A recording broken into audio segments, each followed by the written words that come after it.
Thanks for tuning into another talk here at the Product Led Festival. Hope you're enjoying the event so far, because we've got even more juicy knowledge and insights from product-led pioneers heading your way. Remember to have your questions ready and get the tailored answers you need from the experts themselves. Sit back and enjoy.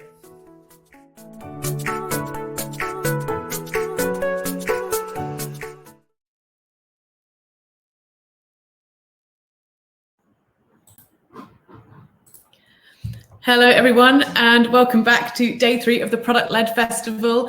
It gives me great pleasure to introduce our first speaker of the day, Dan Wong, who is a Senior Product Manager at TrueLayer, and Dan is going to talk to us about hiring as a product manager. So Dan, a very warm welcome to the virtual stage, and take it away. Great, thanks so much, Heather. Let me just get my screens in order. Let me just check the slide thing is working. That's fantastic, everything's working. And I will pray that it continues to do so. So thanks, Heather, for introducing me. I'm Dan. So some things to know about me. I thought I'd clarify this on the slide, but I'm not a dog. And I promise that is the only meme that I'll reference today. I've been helping startups figure out what to build since 2011. I've worked as in 7 companies as a PM across a range of business types. I was going to put together all the logos on the slide, but A, it felt a bit obnoxious, and then B, let's face it, Alfie is far more important. He's my best mate. I could spend 2 hours talking about corgis, but I don't think that's what this talk is about. So let's move on. So back to my professional profile. You may have used my products to order food, to book physical therapy, to get help from large brands online, or even buy festival tickets. And then lately, you may have even used TrueLayer to make payments.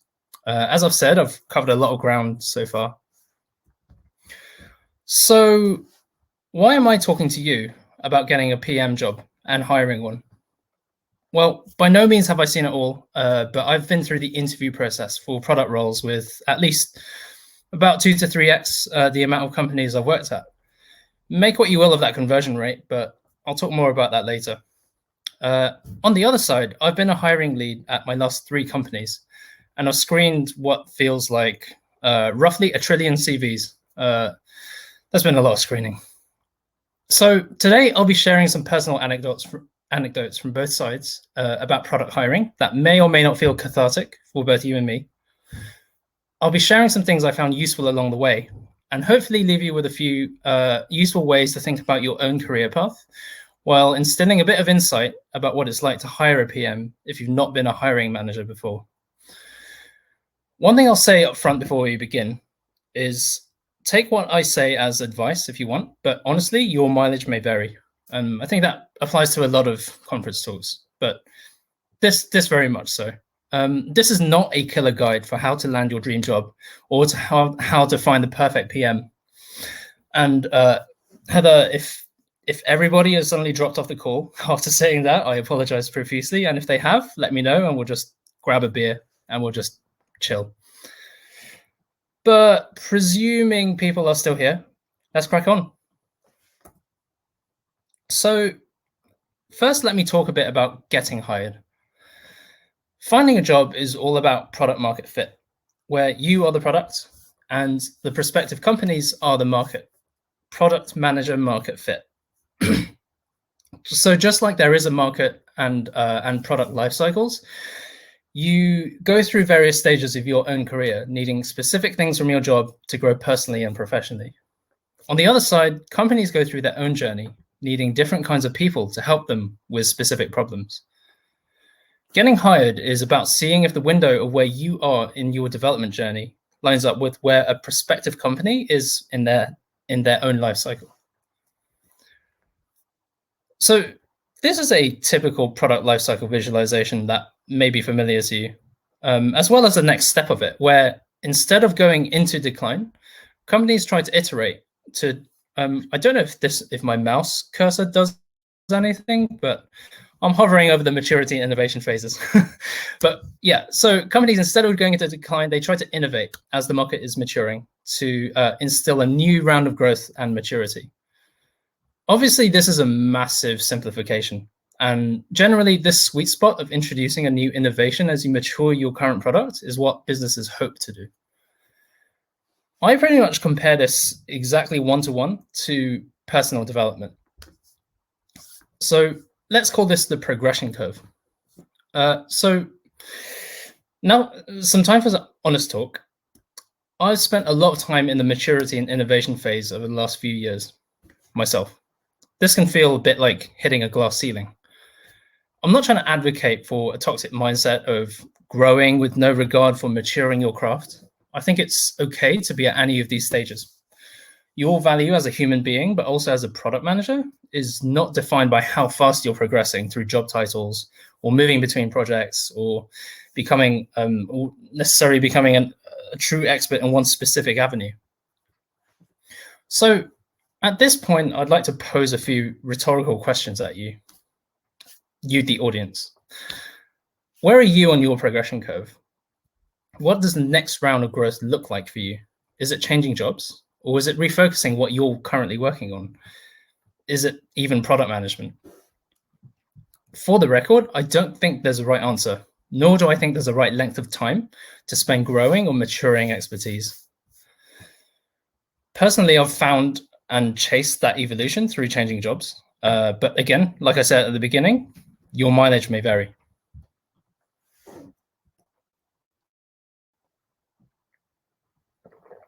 So now we've got the progression curve out of the way.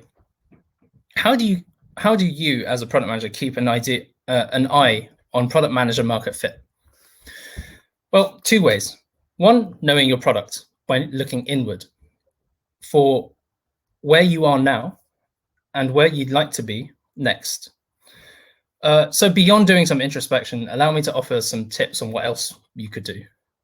Number one, if you're lucky enough to have a great people manager or a people team where you currently work, use them. Talk to them about your own development, run a retrospective on how you operate and get peer feedback while retaining a growth mindset. And if there's a bingo card for today, you can check that one off.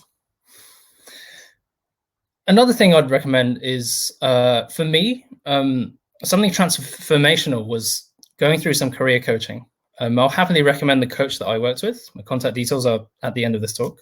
But coaches are great for helping you think. They help you think about where your head is at and where you want to be, and help you think practically about how to get there. So that's the first thing about knowing the product. The second thing is knowing the market by focusing outward and answering a few questions. Where do your skills fit amongst the sea of opportunities? Who are you best poised to help as well as grow with? And two things really to do here. One, talk to people. Find out how other PMs work, how they fit into their own companies. Read interviews with other PMs or interview them yourself. Meet them at conferences or meetups. I can't state the importance of growing your own professional network. Buy somebody a coffee, a beer, or a meal if you really like them. And just to say, I really love bubble tea, flat whites, lobster rolls. My favorite beer is Beavertown Blood Orange IPA. My Monzo link, I should probably stop there before Heather shuts me down. But the other point about looking outward at the market is going to sound silly, but apply for jobs. An effective method of figuring out product market fit is actually selling your products for real and getting real life feedback. Nothing will teach you more about whether you currently fit into places where you want to be or what you need to do to get there than talking to hiring managers. Which brings me on to my next point. Interviewing is a customer development process to find out if two things overlap enough to make it worthwhile investing both ways. Specifically, I'm referring to what you need next for your progression curve and what the company needs for their next PM. During my intro, I mentioned how I've been through the interview process with about 2 to 3x the amount of companies that I've actually ended up working for. This is just the tip of the iceberg. When I say I've been through the interview process, that means doing the screen, the challenge, meeting the panel, maybe even going through final stages. I've probably had maybe 10x the amount of actual initial phone screens. So by this, I'm including maybe talking to a recruiter and at least a hiring manager screen. Phone screens are really useful, typically only if you manage to talk to the hiring manager. A recruiter will tell you and sell you the role, but you won't really get a feeling for the kinds of problems you'll be solving or what it's like to work there until you talk to the hiring manager themselves. Think about this as making sure you're interviewing the right user in your user research. So I think there's a ton more to say about interviewing effectively, but I'll leave that for another time. Or as a sort of mini plug on my Substack, which you'll see in the resources at the very end of this deck. So moving on, let me get to whining about hiring. This is the juicy part. So I'm going to cover three things here. One, fulfilling requirements. Two, around hiring managers' personal capacity, something I struggle a lot with. And then number three, something I personally struggle a lot with too, around bias. So before I dive into that, let me say, finding a PM is like building a product. So you might have a sense of deja vu at this point. Obviously, previously I compared looking for a job is like building a product, but I never really covered entirely what I meant in that connection. And I guess in both cases, the connection really is to the market research and concept validation of building a product. Shipping and testing in production is obviously a major part of building products, but really that part happens once you hire somebody. And again, that's another talk. So I'm going to skip over that part and move on. So back on track, let's talk about requirements. So yeah, I just realized actually that I lied earlier when I said that was the only meme. I realized I've included one here. Also, this stock photo was just hilarious and I just had to use it. So apologies, but hopefully that's made some people smile through my boring content. Anyway, so let's talk about fulfilling requirements. Finding a PM that fits your org's current needs is difficult as heck. A search will typically begin by writing a job spec. I see this as a hypothesis that a person described by this spec will be perfect for what you need them to do. You put the job spec in the wild and hopefully get a decent pipeline of candidates. But how will you test for whether they will indeed be this fabled unicorn you've described in your JD? Personally, I've found that I need to dial in by reviewing a few CVs and screening a few candidates before really being sure on what kind of person and experience fits really well for what I'm looking for. And this is even hiring across a few different roles in the same job. As with a lot of product management stuff, it depends holds very true. So equate this to doing user research, again, to validate your product's direction. You start with a hypothesis or the job spec, and then screen or interview, to figure out if you're going in the right direction. It's really easy to fill up a pipeline of people who want at the right level. And sourcing the right candidates is an insanely difficult job. Most often because they're actually not looking for a new gig. This is why I have a lot of respect for a really good talent team. They build a really good understanding of roles and levels and use that to build a strong stream of applicants. So be nice to your talent people. Also be nice to other talent people. Just be nice to people generally, but be especially nice to talent people. So that was my first whine. My second whine is around personal capacity. As a hiring lead, you're typically managing one, maybe multiple products. You're plugged into numerous stakeholder meetings, team planning sessions, one-on-ones, more. You might even be doing some people management. You might even be preparing or giving conference talks. On top of that, you need to find time to screen candidates, review interview tasks, conduct phone or face interviews, and attend debriefs. Now, that is a lot of work. And to make time for it all, you are frankly going to drop balls. And it feels mega uncomfortable at first, but as long as you communicate with your awesome team around you, around your capacity, and protect yourself from burnout, typically by taking time off, things will even out. Just like building a product, you need to ruthlessly prioritize as a hiring manager. This is another time, yet again, that I really respect talent and recruitment teams. diary organization is a nightmare. I'm just so glad that I don't have to do all the organization for the face-to-face panels, because they are impossible. I don't know how they do it. So again, be nice to talent people.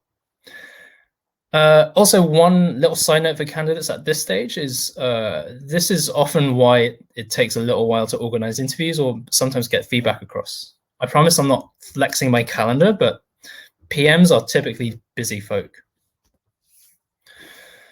So the final whine that I have to whine about is around a specific cognitive bias called the halo effect.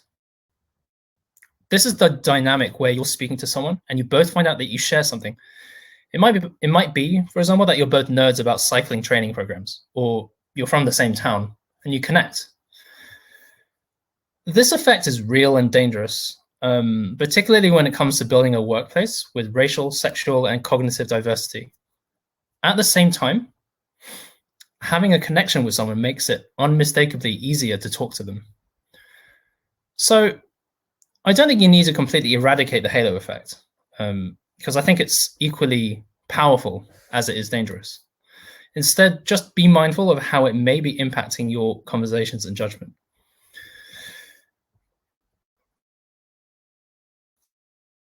Getting this balance right is supremely difficult. I'm definitely not there yet, and if anybody has tips on how to manage the halo effects really well, please, I would love to chat. So we've covered quite a few points today, and I think I've actually gone a little faster than I intended to, but that's fine. So the key points today, let me just recap them. One, we talked about the professional growth curve. Where are you on your professional growth curve? Are you in a growth, maturity, or innovation phase? Number two, we talked about knowing the products and knowing the market in the context of product manager market fit. I encourage everybody to seek outside perspective always while introspecting, and talk to other PMs, apply for jobs. The worst that can happen is that you learn something. Number three, hiring managers are insanely busy and also searching for product manager market fit, just as much as you are if you're interviewing for a job. Number four, interviews are basically user research for, again, both sides. Both sides are running the same user research program, and it's insane. They're hoping to meet in the middle and overlap enough to find out if it's worth investing both ways.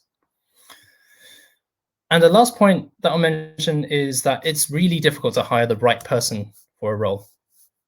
So have some empathy for hiring managers, because personally, I know I have not in the past. And it doesn't mean I've shouted at people interviewing me. I mean, it's the thoughts that go on in your head.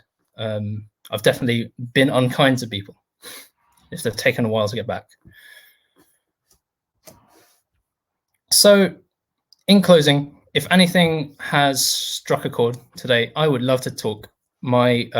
As they like to say these days, my DMs are open, but here are my contact details. You can find me on LinkedIn, Twitter, email me. And I wanted to include a cheeky plug. TrueLayer is hiring. You can find, we're hiring quite a lot. We're not just hiring one PM, we're hiring a lot of PMs and actually a lot of engineers too. So if you're interested, you can find all the roles on our website. There's a hot link here. But if you do want to learn a bit more about what the roles entail, particularly the ones to do with payments, or to learn a bit more about what it's like to work here and our culture, hit me up. I'd love to talk. And then just finally, towards the end, there are some useful resources that personally I found useful in A, preparing this talk, but then B, just thinking about stuff generally. I think that's it. That is my talk. Awesome, thank you, Dan. No, it was really great. I loved the honesty. It's good to have a wine sometimes, and I think actually it will help inform a lot of people when they're thinking about the other side of the hiring process as well. So thank you for sharing. And I'd like to encourage everyone to connect with Dan. His LinkedIn's at the top, as well as on the slide, and to check out the TrueLayer jobs if you are looking. I've already seen someone put in the chat that they are applying, so good news. I've got a few questions here. One from Viviana. What impresses you in a CV?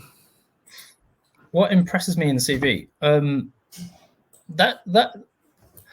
I think the thing I find most impressive in CVs is when they're short.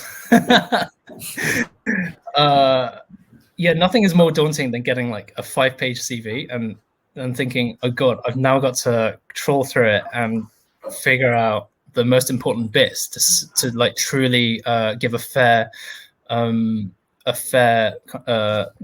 think through this candidate fairly. And when it's short and to the point and highlights all of your career highlights at the right level, that is perfect. That really impresses me. And it's also really rare, I should say. Lots of CVs are at least 2 pages. And if somebody can get their CV, particularly for mid-level and higher, on 1 page, perfect. Mwah, it's great. Nice. Awesome. I'm going to jump around a bit because there's another question that kind of feeds onto that one, but from Raoul. Kind of off the back of Viviana's cue, but the opposite. Do you have any major CV turn-offs, I guess, aside from length? When they're too long. I think turn-offs. I think it's sort of related to how much you talk about stuff in your CV and how long it gets. But I think a CV is a specific window into your professional career, and it needs to be pitched at the right level. You don't want to go too in depth and talk about very, hyper specific stuff to your company where you are currently working at. At the same time, you want to sell yourself most effectively to whatever role you're hiring for, you're hoping to get hired for. And that will require some amount of careful thought behind the detail that you decide to include there. So I would say turnoffs are people going way too in depth, because again, that is an extremely common thing for people to do. And I mean, I've done it myself in the past. I've written paragraphs and paragraphs about one role. I've been like, in retrospect, not a fantastic thing. Nobody will read that. So yeah, I'd say, so the useful practical piece of advice there is try to pitch it at the right level. And the only way to do that really is to get some feedback, or to write it, sleep on it, come back to it the following day. Don't just write your CV from scratch and then start sending it to everybody. Get some feedback. Good advice. Do your user research. We've got one here from Maria. What should happen during a final round of interviews? It's kind of what traditionally happens during a final round of interviews. I would say it depends what the culture is where you're interviewing, and the interview process that they have set up there. I think the most common thing is that, the final round of interviews is sort of the one of two things. It's either the panel stage where you're meeting more of the team, and the company is trying to get a rounder view of what it's like to work with you. So you meet people to talk about the culture fit, to talk about how you deal with difficulties or conflicts. You talk about working with engineers for product managers, for example. You go through a session where you talk about deeper product skills like prioritization, etc. That's one kind of final round. Specifically, like what we do at TrueLayer, that tends to be our final round. Another kind of final round interview, I guess, is where you have almost like a recap interview with maybe the hiring manager, where they receive feedback from everyone and they may have some last few points that they want to go through with you, and learn like just a little bit more about you before the company decides to make an investment. And that investment is seeing if you will work out over a probation period. Did that answer the question about? It was what should happen during a final round of an interview, right? So I guess I described two types of final round interviews that I've been part of, and also I've been part of on both sides. I hope that helps. Awesome, thank you. We've got a few. Motion would like to know kind of what hiring opportunities are for the newly graduated in product management.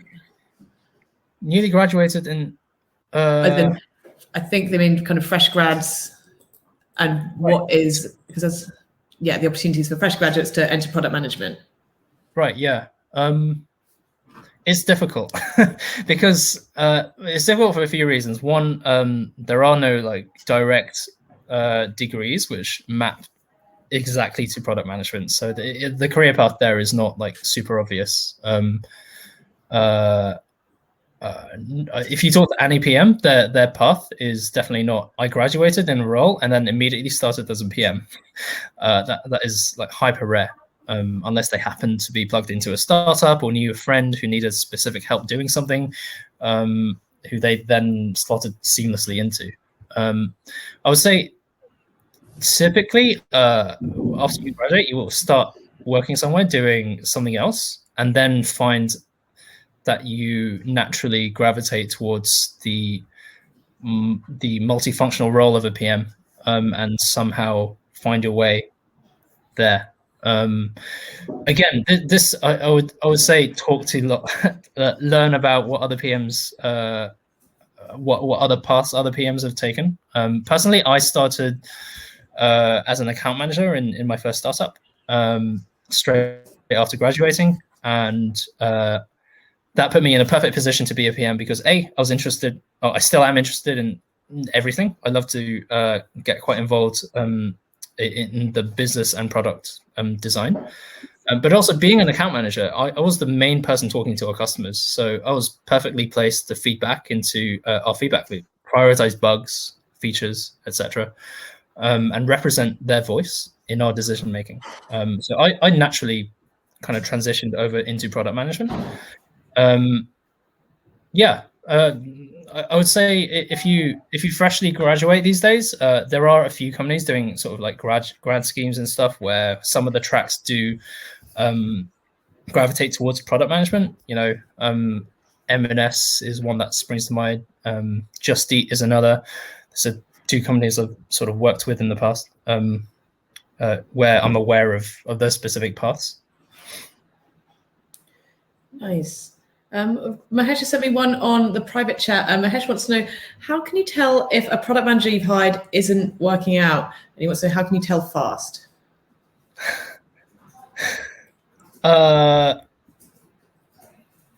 Again, like I said before, this is a whole nother talk. This is what the probation period is for, right? And it goes two ways as well. So it's not just for a company to figure out if the person they've hired was the right fit. It's also for the new person joining to figure out, is this actually the organization that I wanted to join? And does this put me at the right place on my progression curve? In terms of figuring out if that fit is right fast in either direction, I would say you want to, just like building a product and shipping something in production, so I'll make that sort of parallel comparison, you want to be very clear about your success criteria up front. You want to make sure that this role, the person doing this role will be successful if they do X, Y, and Z. And not necessarily have a pass or fail related to that, but mainly use that as the beginnings of reviewing and thinking about their progress.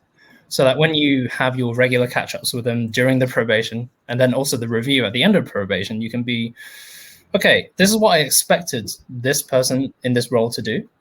This is what they ended up doing. And then this is my judgment as a result of that. That actually they didn't achieve what I thought they would, but actually it's okay because they've ended up being really strong and being an asset to the company in other ways. But it might be that actually they just weren't at the right level in the first place, and actually that this is not right. Or it might be some other reasons where they aren't quite the right fit. So yeah, two ways. The two things I would recommend is, one, success criteria upfront. Number two, having regular feedback loops, and yeah, using that success criteria as a framework to then think through if that was the right fit. Nice. We've got time for a couple more. How easy is it to change industry in product management? As you can see in my career history, I don't actually. The change between Conversational and Kayako was quite related because they were both help center software, basically. But every single change I've had has been into a completely and utterly different industry. I would say a lot of product management skills are very cross-sellable and very applicable to other roles. I would say ultimately though it depends. It depends on what specific industry you want to go into and where you are now, and then also the exact company that you may or may not want to work for in this new other industry. Because depending on that company might be on a specific path where that overlap that I talked about earlier might not really line up with where you are and want to be, if that makes sense. Nice. And we've got time for one more. Stephanie wants to know, what aspects do you look at to figure out if a company is the right fit? Good question. So a lot of this is around that introspection piece, right? About whether, first of all, about whether they will provide the opportunity for me to plug in and grow with them in the role that I hope to get. And then number two, honestly, culture fit is something which is very hard to quantify. And instead, that's like one of the most powerful things of talking to a hiring manager is assessing the culture fit and figuring out, can I live with this culture? B, will this culture be additive to my personal growth? C, will I be additive to this culture's growth? Culture is something I didn't really cover earlier on, but it is like hugely important in the interview process. And I would say it's equally important to the kind of professional and personal development side of the assessment. Awesome. And with that, we're at time, but there's a few more questions. So I'd like to encourage everyone to connect with Dan on LinkedIn or Twitter or via email. Everything is on that slide there. If you want more information about kind of or advice from Dan in terms of hiring or being hired, and if you want to find out more about the opportunities at TrueLayer. But Dan, a huge thank you for joining us today. Really fantastic presentation, very insightful, and it's been a pleasure to have you. Yeah, it's been great to be on. Thanks for having me. It's great to meet everyone. Bye. Thanks, everyone. Bye-bye.